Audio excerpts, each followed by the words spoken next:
Hi, I'm Sarah, and I am a junior at Front Range Christian, and I'm just going to share a part of my story. I struggled with depression for a long time now. It started in fourth grade, and it didn't really hit its climax until about middle school and high school. I'm just going to kind of share about how it affected my life, and how there's so much hope just for people who are struggling with that now. I got to the point where I was cutting on a daily basis, and my parents didn't really know, and I went to the doctor, and my doctor didn't know I was cutting, but she thought I had some symptoms, and I was put on medication. And I don't know, my parents didn't really understand the whole depression thing because they didn't understand why someone like me would be depressed. I don't really have a reason to be.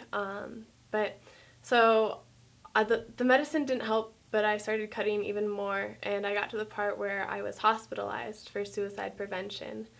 And that was my lowest point. I didn't know what to do. I was completely alone in the hospital, and it was the hardest experience that I've had.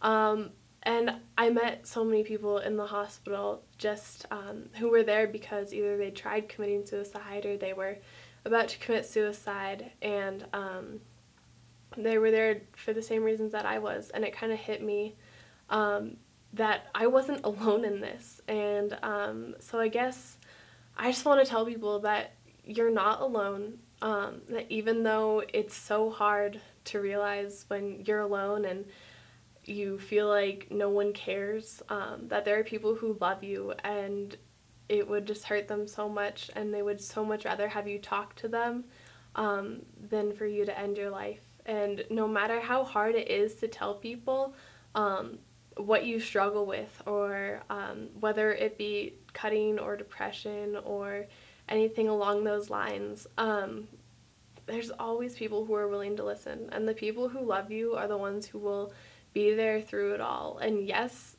it's going to be hard because when I told my parents that I had been cutting, they were upset, and I wasn't really sure what to do about that.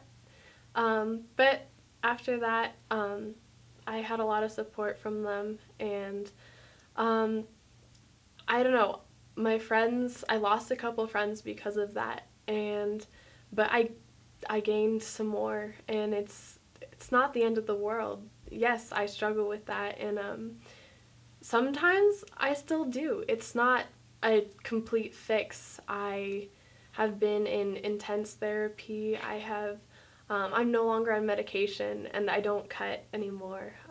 But I mean, I'm still in therapy, but I have the support of my friends and my family, and I think the things that have saved me most are just prayer and the relationships that I have in my life, which will continue to help me.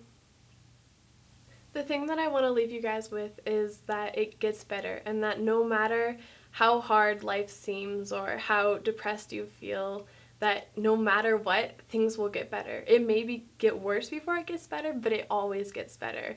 And honestly, I'm a walking example of that. I got to the place where I thought I couldn't live anymore, but life is so good now, and I just I have so much hope for the future, and I have hope for you guys who struggle with the same things that I have.